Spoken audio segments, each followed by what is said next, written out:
Yeah, well, let's stop telling the story of your past and let's start telling the story of your future. And people who aren't defined by a vision of the future, for the most part, are left with memories of the past. Your brain is a record of the past. It's an artifact of everything you've learned and experienced at this moment. So most people wake up in the morning and they start thinking about their problems. Yeah. And those problems are memories that are tattooed in the brain that are associated to certain people and things at certain times and places. So the person wakes up clean slate, they start thinking about their problems they're thinking in the past. If you believe your thoughts have something to do with your destiny, well, there's a possibility that your past is going to be your future. Every one of those problems has an emotion associated with it. So then the moment you start recalling the problem, you start feeling unhappy. Now your body's in the past, because thoughts are the language of the brain and feelings are the language of the body. And how you think and how you feel creates a state of being. So people reaffirm their identity based on the past, right? And it turns out that the redundancy of doing that, conditioning only requires an image and an emotion. And most people are unconsciously conditioning their body into the familiar past, into the known. So now if you're in the familiar past and in the known, you're going to crave the predictable future, right? That's the known as well. And there's only one place where the unknown exists, and that's the eternal present moment. That's the sweet spot of the generous present moment. So you gotta labor to get that person beyond the emotions that keep them tacked or anchored to the past. And yes, it takes an effort to do that, but if you keep working with the formula, you'll reach that elegant moment where there's a liberation of energy. And now your body, as the unconscious mind, the objective mind, is not believing it's living in the same past experience 24 hours a day, because you're liberating the body from that emotional state. So you ask the person, why are you so unhappy? Why are you so frustrated? Why are you so resentful? The moment you ask that, their brain is going to associate that emotion to a past event. To a memory. To a memory. Yeah. That's because they have nothing to look forward to in their future. So if you're not being defined by a vision of the future, it just means to me that you're more in love with your past than you are with the future. So how do you teach people to believe in a future that they can't see or experience with their senses yet, but they've thought about enough times in their mind that their brain is literally changed to look like the event has already occurred? The latest research in neuroscience says that's absolutely possible. We know that. And how do you teach a person to select a new possibility in their future and begin to emotionally embrace that future before it's made manifest to such a degree that their body, as their unconscious mind, is believing it's living in that future reality in the present moment, and they're signaling new genes in new ways ahead of the environment. Now, till their body begins to change to look like the event has already occurred. We've proven that that's possible. Now think about this. So the more you think about your desired future, the joy, the gratitude, the feelings you want to have that are more positive, the more you think about it as a future thing happening, the more your body shifts now. Exactly. So your body is believing it's living in that future reality in the present moment. Now think about this. The stronger the emotion you feel from some condition in your life, the more altered you feel inside of you, the more you narrow your focus on the cause, and the brain freezes an image and takes a snapshot. And that memory now is embossed in the brain. It's branded in there. So then people think neurologically within the circuits of those past experiences, and they feel chemically within the boundaries of those emotions. And the stronger the betrayal, the stronger the trauma, the more the body's living in the past, right? So how to reverse that? So now, if you truly got passionate about a future, we've all done this. You get a wild idea in your mind and you start holding on to that vision and you're preoccupied with it. All of a sudden, the thought in your mind becomes the experience, and you start feeling the energy of the future. Yeah. Now, the stronger the emotion you feel from that vision, the more you're going to pay attention to the picture in your mind, and now you're remembering your future. And vice versa, the stronger you pay attention to the feeling of the past, pain, you're going to create the pain in this moment. Exactly. So it requires a coherent brain. And we now know that there's a formula for that, and we've got beautiful research to show that people can do it. They just have to practice. And it requires a coherent heart, because resentment, frustration, impatience creates a very incoherent heart. Yeah. And when that heart becomes incoherent, you stop trusting yourself. There's no energy there. You stop trusting in your future. Wow. So then, if there's physical evidence in your brain and body physical evidence to look like the event has already occurred. It's quite possible you'll be thinking neurologically within the circuits of your future, and you'll begin to feel chemically within the boundaries of that emotion of your future. And how you think and how you feel is your state of being. And now your state of being is living in the future instead of the past. Now, the moment you disconnect from the emotion of your future because of traffic or some coworker or your ex or whatever people come up with, now you're back to the energy of your past. And now you're going to start looking for it, analyzing why hasn't it happened. Well, if you're feeling the emotion of your future, why would you look for it? Because you would feel like it already happened, and that is the place where the magic happens. So here we are in the contemporary world, and science has become that language. So when you combine a little quantum physics with neuroscience and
neuroendocrinology and psychoneuroimmunology and epigenetics, all of those different branches of sciences, the new sciences, point the finger at possibility.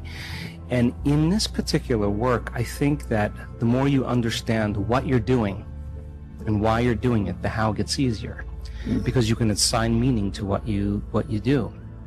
So then, this is a time in history where it's not enough to know. This is a time in history to know how. Because information is so readily available, you can gain information. You don't need an authority. You don't need a priest. You don't need a teacher. You don't need a governor. You can gain information without passing through some type of authority. And so people are empowered. And the next most practical question is, how am I going to apply this to my life? Now, when you learn new things, you make new connections in your brain. That's what learning is.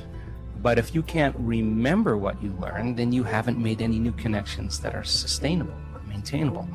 So the more the person can repeat what they've learned, the more they're installing the neurological hardware in their brain in preparation for the experience. And so now they're priming their brain for the act, right? And when the experience happens, experience then enriches the circuitry in your brain. That's what experience does. So now you're laying down even more neurological tracks, but the payoff is the chemical called the emotion. The moment you feel unlimited, the moment you feel grateful, the moment you feel abundant, now you're teaching your body chemically to understand what your mind is intellectually understood. So knowledge is for the mind and experience is for the body, and now we're embodying the truth of that philosophy. We're literally signaling new genes in new ways and changing our future, or changing our genetic future. And if you've done it once, then you're an athlete, you'd be able to do it over and over again. And if you keep repeating it, you neurochemically condition your mind and body to begin to work as one. And the redundancy of the act over and over again conditions the body to know how to do it better than the mind. Now it's innate in you. It's second nature. It's easy. It's familiar. It's who you are. And so I think we start as philosophers, we initiate, and we become initiates, and then we master it. You know, knowledge, experience, wisdom, mind, body, soul. Learning it with your head, applying it with your hands, knowing it.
heart, thinking to doing to being. And so I think to answer that kind of question or that comment is that, yeah, we should get up as if our prayers are already answered. The problem is that our senses fool us into separation. The person says, I want to be healed, I want to be healthy, I want to be wealthy. And they imagine it and they come back and it's not there. And when they see it, it's not there. The thought of their future creates the emotion of lack or separation. And if thoughts are the language of the brain and feelings are the language of the body, now you have mind and body in opposition. So then, if you think about something like appreciation or thankfulness or gratitude, when you are receiving something, when you just receive something, when something is happening to you in the moment, or something just happened to you that you enjoy, or you're surprised about, or is pleasing to you, you feel this emotion of gratitude. So gratitude becomes the signature, the emotional signature that it's already happened. Gratitude is the ultimate state of receiving.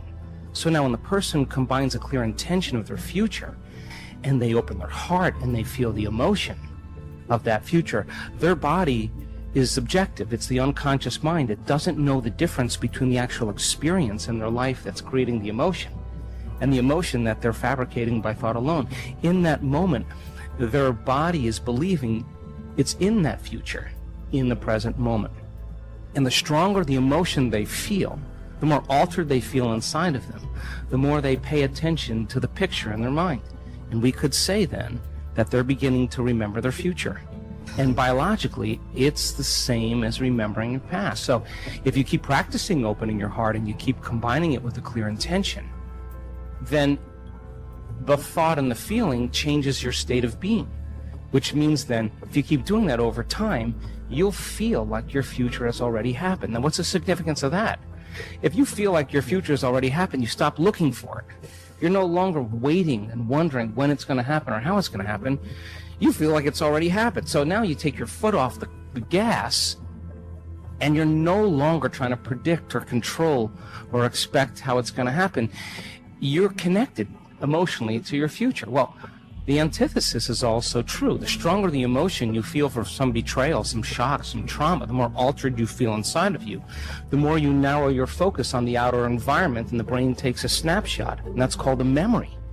And so the stronger the emotion, the more the brain embosses the imagery neurologically in the brain. So then the person thinks neurologically within the circuitry of that experience, and they feel within the boundaries of those emotions. So then we could say then the person's biology is literally in the past. So you can't create a new future if your state of being is in the past. So people reaffirm their identity this way. They wake up in the morning and they say, let me think about my problems. And those problems are memories of past experiences that are etched in their brain. So they think about the person, the place, the object, the experience. And we could say then, if they believe that their thoughts have something to do with their destiny, they're thinking in the past. And every one of those problems has an emotion associated with it. So now they feel unhappy, now they feel fear, now they feel unworthy.